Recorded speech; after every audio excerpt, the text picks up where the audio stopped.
الحمد لله نحمده ونستعينه ونستغفره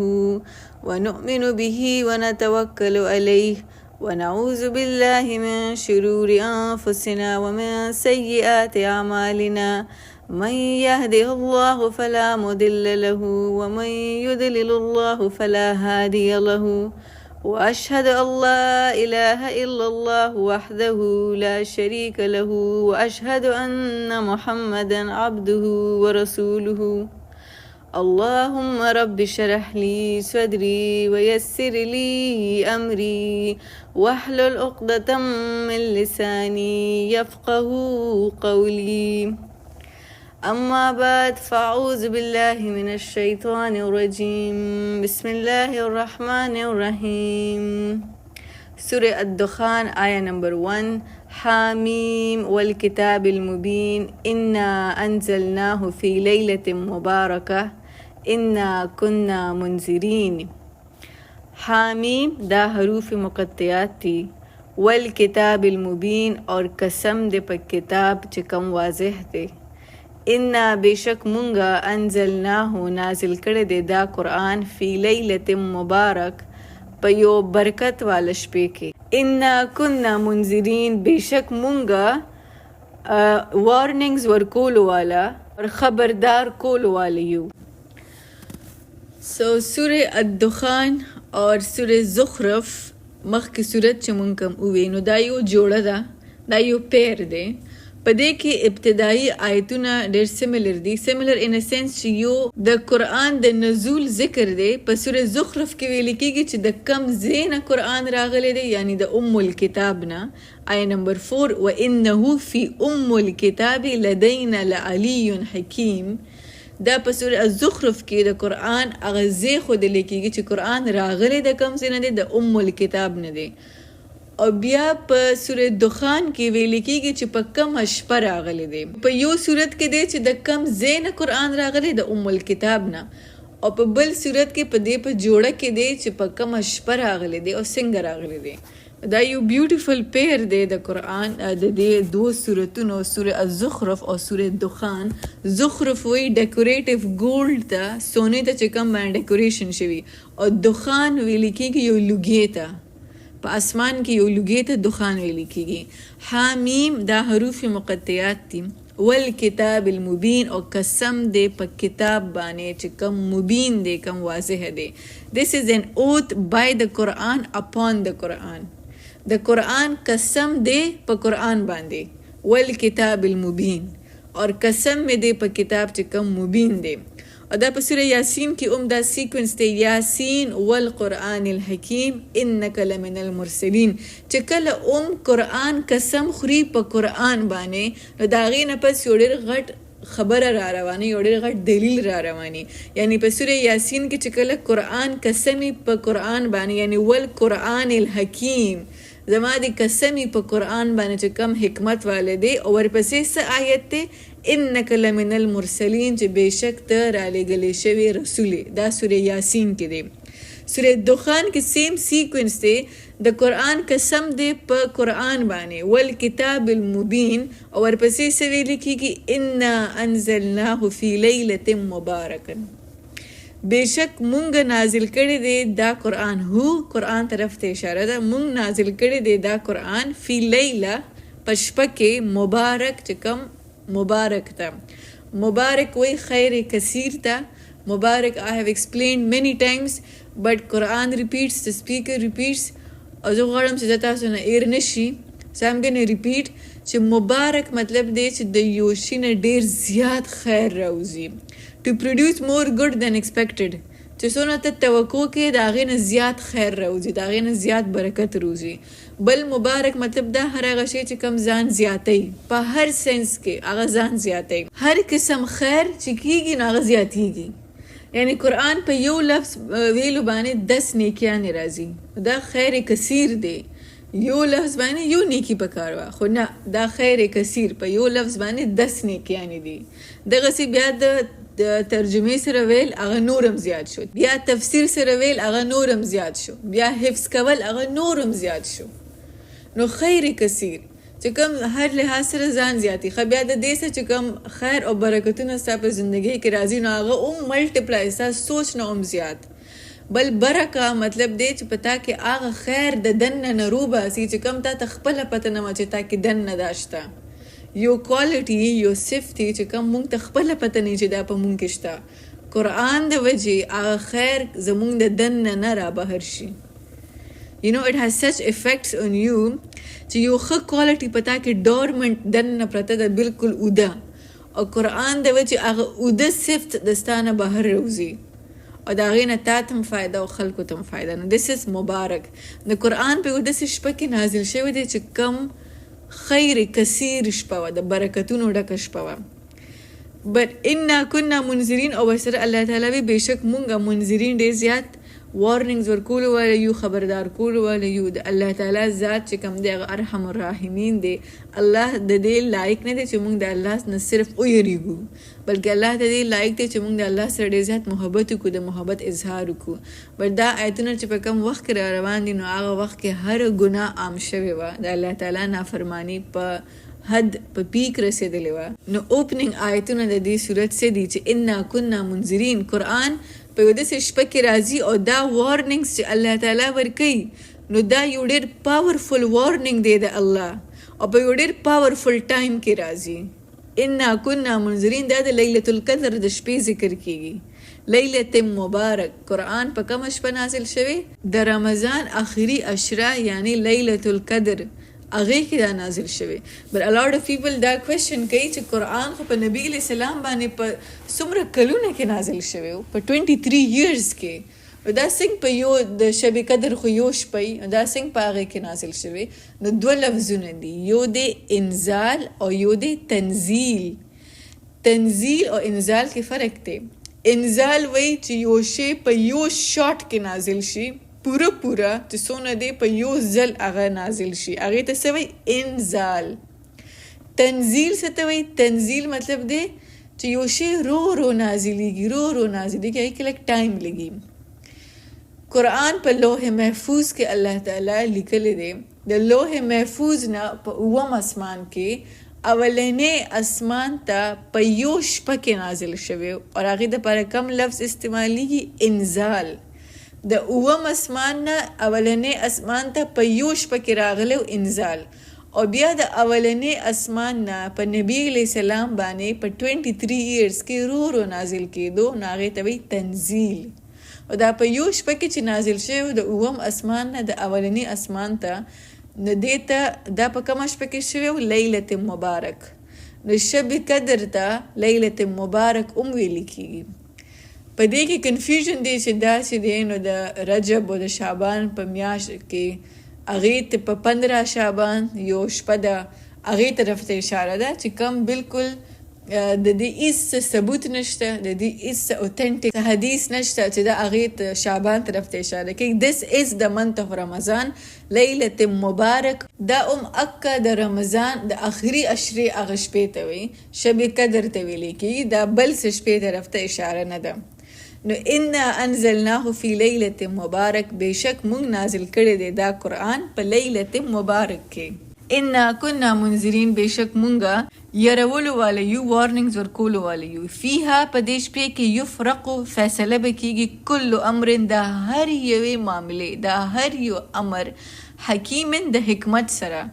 یفرق فرق لفظ نه راوته دی لغوي معنی فرق ده او فرق مطلب دی یوازې کول یو شی هغه لیکل د هغې لیست جوړول نو څنګه چې موږ وایو دا کار ماته ایشو شو دا خبره ماته ایشو شو مطلب دا ماته راکړې شوه نو په دې شپه باندې فرشتو ته او ټول د انسانانو متعلق چې څونه هر څه دي هغه هغوی ته ورکړی شي چې په دې کال کې به دا کیږي نو هر یو شی چې د انسان پر روان کال کې کیږي هغې ټول پلانینګ وشي هر څه دغه دپاره ډیسایډ شي دا کس په ژوندې دا به مړ کیږي دته به بیماری کیږي دته به شفا راځي دا کس په پیدا کیږي باران به په دې ځای کې کیږي په دې ځای کې به قحط راځي ایون چې کم خلک به روان کال حج او عمرې لځي د هغوی نومونه هم په دې شپه باندې لیکلی کیږي نو په دې شپه باندې ډېرې زیاتې دعاګانې پکار دي بیکاز که دا شپه یو کس سیریس واخلي نو هغه خپل را روان کال سیریس واغستو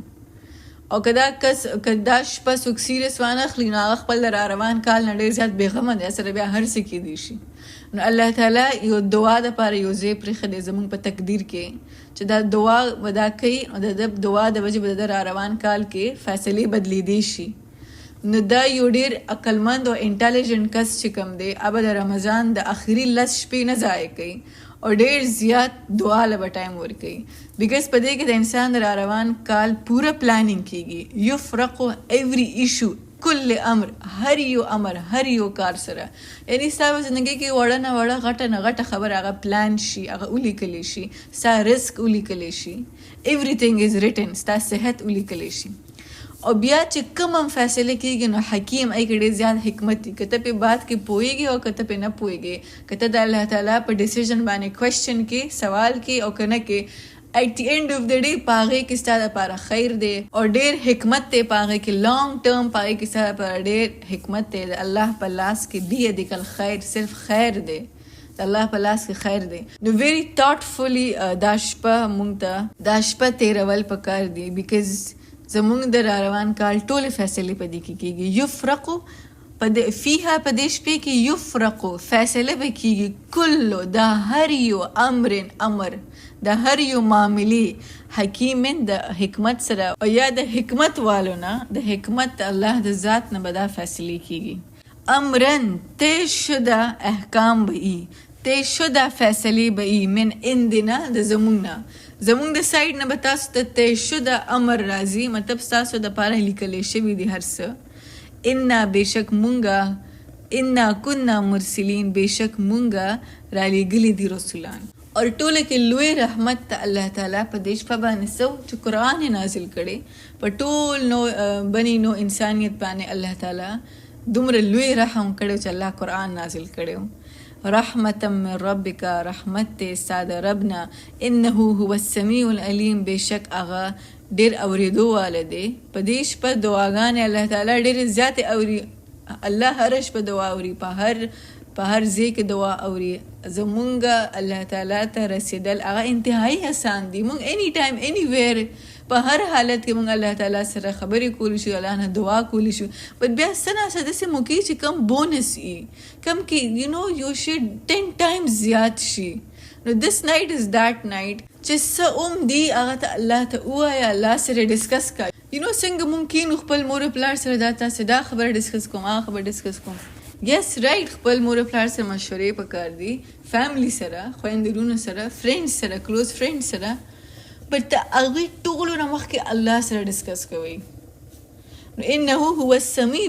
بیکاز بېشک الله تعالی ډېر اورېدو واله دی او علیم ډېر علم واله دی ستا په حق کې به بهترینه فیصله کوي رب السماوات والارض رب دی د اسمانونو او د ځمکې وما او د هر هغه څه بینهما چې کوم د دې درمیان دي ان کنتم موقنین اگر تاسو یقین لرئ پس باندې یقین چې واقعي الله تعالی رب دی د اسمانونو او د ځمکې او هر هغه څه چې کوم د دې په منځ کې دي که دا یقین مو د زړه د گهرایۍ نه ومنو نو هر کار به آسان شي هر مشکل به آسان شي خو د انسان نفس چې کوم دی هغه ته په قدم باندې دوکه ورکوي چې دا فلان شیز زما دی د دې فلان شیز مالک چې کوم دی نو هغه بل کس دی نو مونږ الله ته په اسانه باندې اکریډیټ نه ورکوو مونږ هر څه خپل ځان سره نسبت کوو اینډ آلسو زموږ په الله باندې ډېر کم توکل ډېر کم یقین دی دیټس وای زموږ مشکلات ډېر دي الله تعالی مونږ ته وایي ان کنتم موقنون که تاسو په ما یقین ساتئ اگر که تاسو په ما یقین ساتئ چې رب السماوات والارض وما بینهما رب دې د اسمانونو او د ځمکې او هر څه چې کوم د هغې ترمنځ دي ان کنتم موقنین اگر که تاسو یقین ساتئ لا اله الا هو نشته څوک معبود د عبادت لایق مگر هو هغه یحیی هغه ژوندي کول کوي و یمیت پر هغه موت ورکوي ربکم هغه ستاسو رب هم دی و رب آبائکم الاولین او رب دې د ستاسو آبا او اجداد چې کوم ستاسو نه مخکې وو بلکې هم هغوی فی شکن په یو داسې شک کې دي یلعبون چې دوی هغې کې لوبې کوي یلعبون هغه شک ته ویل کیږي چې کم کې ته په دوو خبرو کې ګیرې چې دا صحیح کېدی شي او دا غلط هم کېدی شي. نو که صحیح او غلط کېدی شي نو زه به په غلط باندې یقین وکړم چې دا هم غلط دی. دومره لوی رسک علي چې په صحیح او په غلط کې هغه غلط طرف ته زیات رجحاني چې اسم یو کنفیوژن دی خو بس ریجیکټ به کم. چې په یو خبره کې شک راشي نو د هغې خبرې چې کوم سیریسنس دی هغه ختم شو. که یو پوینټ کې هم په یو خبره کې شک رالو نو هغه خبره بیا څوک سیریس نه علي. نو دوی ته په دې کې ډېر لوی شک و اینډ زړونه کې دننه دوی ته پته وه چې دا حق دی. خو دا د دوی انتهایی بې پروایي وه، ارسپانسبل بیهیویر و د دوی چې دوی وی چې دا هم غلط هی دی. فی شک یلعبون، دوی په داسې شک کې و چې په هغه شک کې په دوی لوبې کولې. یلعبون also means چې empty talk، خالی بحث پې کوو بغیر څه لاجک په دوی بحث کو. الله تعالی رسول الله سلام ته وی فرتقب، پس ته انتظار کوه. فرتقب ارتقاب، رقیب هغه کس ته ویل کېږي چې کم ډېر احتیاط سره انتظار کوي او د انتظار په آخره کې هغه څه ایکسپیکټ کوي چې څه به وشي، something will change، څه چینج به راشي. هغې ته وی ارتقاب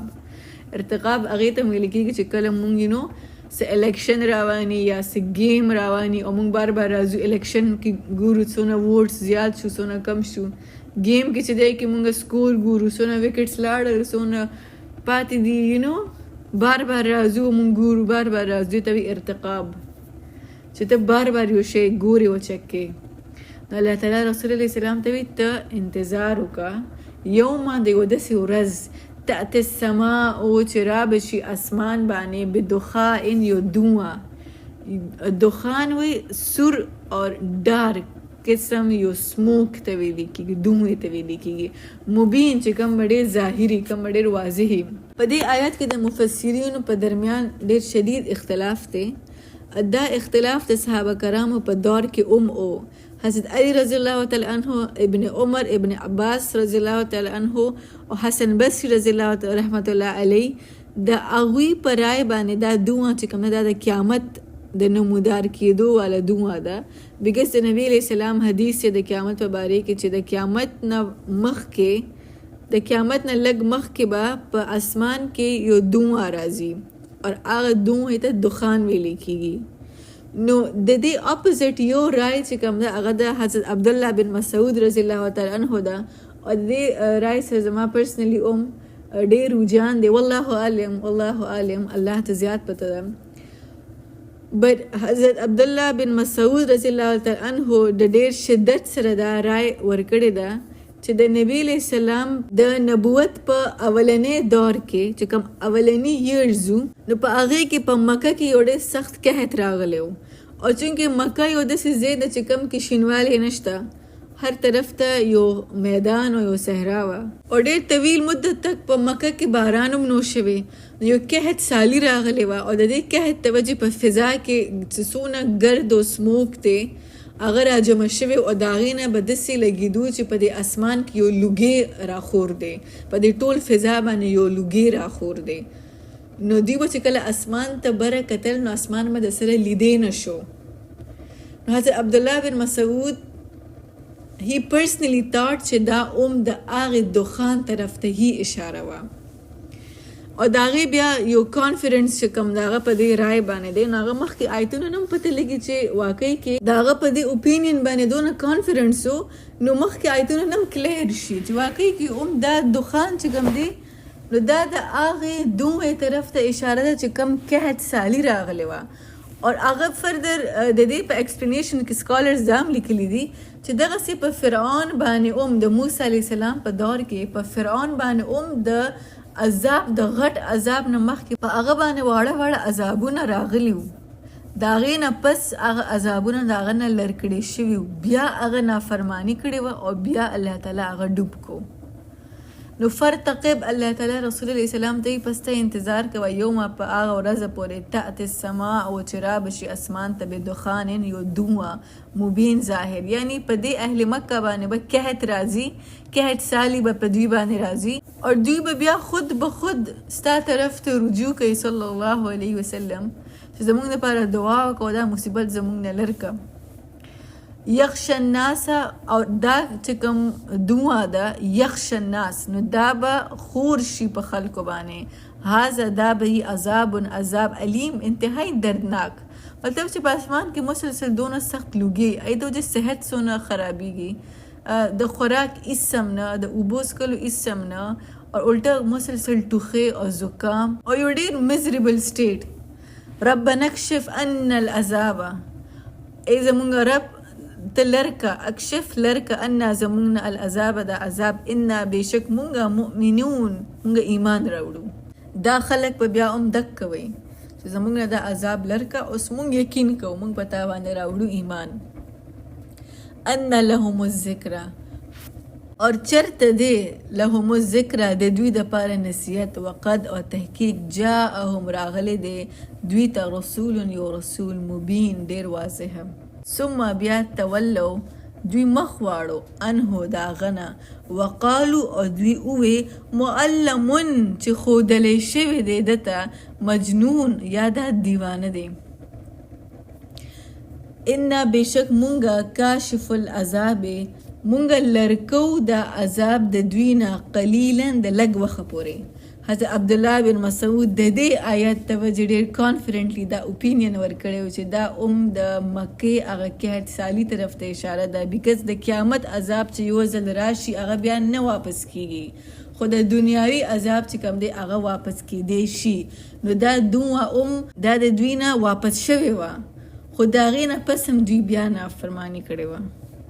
او دوی به څه وی وقال او دوی به وی معلم مجنون چې خودلې شوی دی دته مجنون ده خو معاذ الله دا خو دیوانه دی and it's so strange معلم مطلب دی یو کس ته چې سبق خودلې کیږي bits by bits of pieces راجمه کیږي کله تورات نه انجیل نه زبور نه صحیفو نه یا یو استاد راځي او هغه ته باقاعده سبق خي هغه ته وی معلم چې خودلې شوی دی نو چې یو کس مجنون مطلب کریزی بالکل په خپل سنسز کې نه دیوانه چې یو کس مجنون نو هغه ته به څنګه ته څه اوښې نو د دوی دا دوه لفظونه هغه داسې عجیبه طریقې سره دي دوه لفظونه رایوځای کړي چې هغه دوه لفظونه خپله سنس یې نه جوړوي معلمون هغه کس ته سبق ښودلی کېږي چې کم سین کسي چې کم صحیح کسي کم مجنون نه خو دوی به رسول الله اسلام ته وی چې ته معلمون تا ته څه ښودلی شوي دي او ته پاګلې نو یو پاګل کس ته خو د سره څه ښودلی کېدی هی نشي دوی ولې دا وی بیکاز د دوی سره د ویلو نور څه او دا آیات دا یو ریپډ فایر په شان دا آیتونه په دوی باندې راځي سوره الدخان که تاسو د آیتونو ته غور وکئ نو یو آیات د بل پسې د ریپډ فایر په شان را روان دی چې دوی سره د ویلو اړو څه شته نه نو یو نو they're listening دوی دا آیتونه اوري او دوی وایي چې دا هر څه دی د کوم ځای نه وایي دا خو معلم مجنون دته خو څه ښودلی شوي دی دا خو مجنون دی که تاسو په دې آیتونه باندې غور وکړئ نو د سمال شارټ آیات رب السماوات والأرض وما بينهما إن كنتم موقنين لا إله إلا الله يحيي ويميت ربكم ورب آبائكم الأولين بل هم في شك يلعبون فارتقب يوم تأتي السماء بدخان مبين يخشى الناس هذا عذاب أليم ربنا اكشف أن عذاب إن مؤمنون أن لهم الذكر وقد جاءهم رسول مبين ثم تولوا عنه وقالوا معلم مجنون دا آیتونه په دوی باندې ریپډ فایر په شان را روان دي نو دوی چې په جواب کله ورکوي نو هغه جواب هم دوی غلط ورکوي چې دا خو معلم مجنون دی او یو قسم له معلمون کې یو حقیقت هم دی واقعي کې نبی علیه السلام ته ښودلی شوی دی خو د چا طرف نه د الله طرف نه او فرشتو طرف نه الله په حکم باندې فرشتو په نازل کړي نو یس نبی علیه السلام has been taught by Allah and the angels سو وقالو معلم مجنون انا بیشک مونږه کاشف العذاب مونږ لرې کو د دوی نه عذاب قلیلا لکشن انکم بیشک اغوی عائدون دوباره واپس کېدو والدي چې څه به مخکې کول هم اکه به دوی بیا کوي څنګه چې آل فرعون باندې هغه 9 عذابونه راغلي و 9 قسم عذابونه په هغه باندې راغلي و اینډ هغې نه پس هغه موسی علیه السلام ته درخواست او دعاګانې به کولې چې زموږ نه د عذاب لر که موږ به په تا باندې راوړو ایمان، موږ به بالکل سچ پکې شو. هغوی نه هغه عذابونه لر شو، هغوی په خپلو طریقو باندې واپس رالل. نو همدغسې دوی به هم هغسې یوما او په کومه ورځ نبطشو موږ ونیو دوی البطشته نیول الکبرا سخترین انا بېشک منتقمون موږ به د دوی نه انتقام الو، پوره بدل به موږ د دوی نه الو. په کومه ورځ چې موږ د دوی پکړ کوو او څه عام پکړ نه سخت پکړ، چې کم پکړ ته الله کبرا وایي چې سخت پکړ عظیم، نو واقعي کې به ډېر سختی. May Allah protect us, may Allah not make us from them. اور الله تعالی دې موږ ته دا قرآن آسان کړي، په موږ په دې قرآن باندې عمل کولو توفیق راکړي، اور الله تعالی دې موږ د خپل پکړ نه وساتي اور همیشه په خپل رحم کې ساتي. آمین یا رب العالمین. بارک الله لي ولكم في القرآن الحكيم ونفعني وإياكم بالآيات والذكر الحكيم. السلام علیکم ورحمة الله وبرکاته.